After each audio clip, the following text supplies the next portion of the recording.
La police de Toronto a déclaré avoir arrêté une femme pour avoir apparemment craché, toussé et essuyé sa salive sur un guichet automatique. La police de Toronto. La police de Toronto a déclaré avoir arrêté. La police de Toronto a déclaré avoir arrêté une femme pour avoir apparemment craché, pour avoir apparemment craché, toussé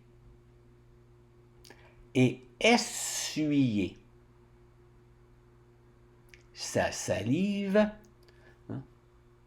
pour avoir apparemment craché, toussé et essuyé sa salive sur un guichet automatique. Sur un guichet automatique. La police de Toronto a déclaré avoir arrêté une femme pour avoir apparemment craché, toussé et essuyé sa salive sur un guichet automatique.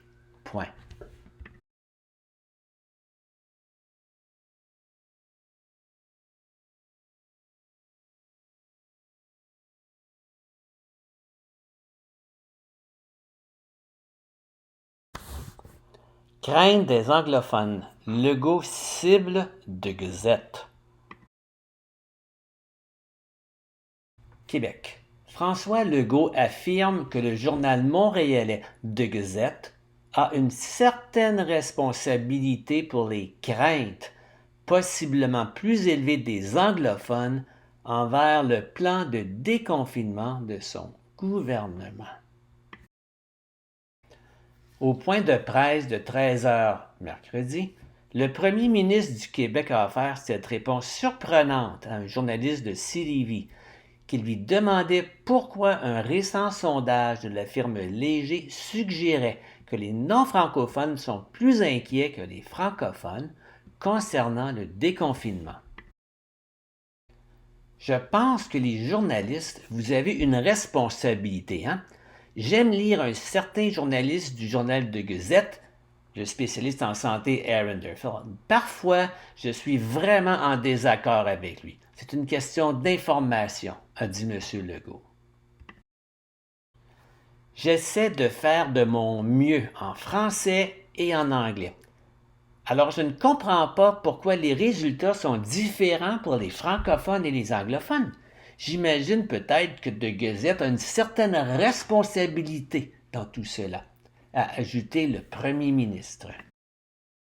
Cette remarque a rapidement fait réagir, à commencer par le président de la Fédération professionnelle des journalistes du Québec, FPJQ, le journaliste au Journal de Montréal, Michael Nguyen. Notre travail est de rapporter ce qui se passe dans nos communautés.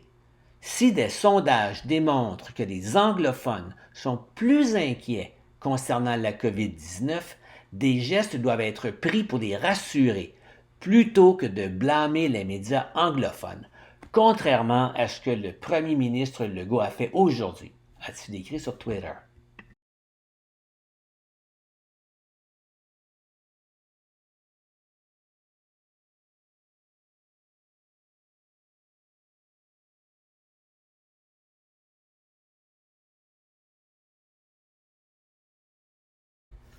La rédactrice en chef du journal, Lucinda Chaudan, a aussi répliqué en affirmant qu'elle s'opposait fortement aux commentaires du premier ministre François Legault, à savoir que le journaliste spécialisé en santé Aaron Derfield incitait à la peur chez les anglophones.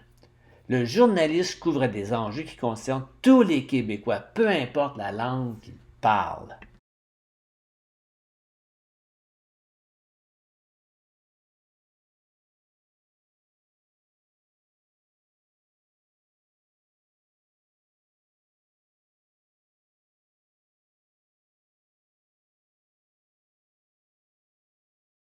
Et ici, tu peux voir les résultats du sondage en question, hein. C'était fait en anglais parce que c'est un groupe d'anglophones qui l'a fait, qui l'a commandé en fait. Fait que tu peux voir total, francophone, on parle du Québec, anglophone, au Québec allophone, ce sont des immigrants qui parlent anglais. C'est pas des gens anglais d'Angleterre ou comme toi, ce sont des gens qui viennent d'ailleurs mais qui parlent en anglais à la maison. Alors, tu peux voir que les francophones, ils ont 47% qui ont peur d'avoir la COVID-19. Les anglophones, c'est 68%. Les allophones, les gens d'ailleurs qui parlent l'anglais, 71%. Donc, il y a des grosses différences partout. Total Not Afraid, les francophones, 52%. Anglophones, 31%. Allophones, 25%. Donc, ce sont il y a vraiment une différence marquée ici. Donc, d'après toi, pourquoi cette différence, elle est là entre les francophones et les anglophones au Québec? Ils vivent ensemble, ils partagent tout. Pourquoi il y a une vision si différente du virus et de leur peur?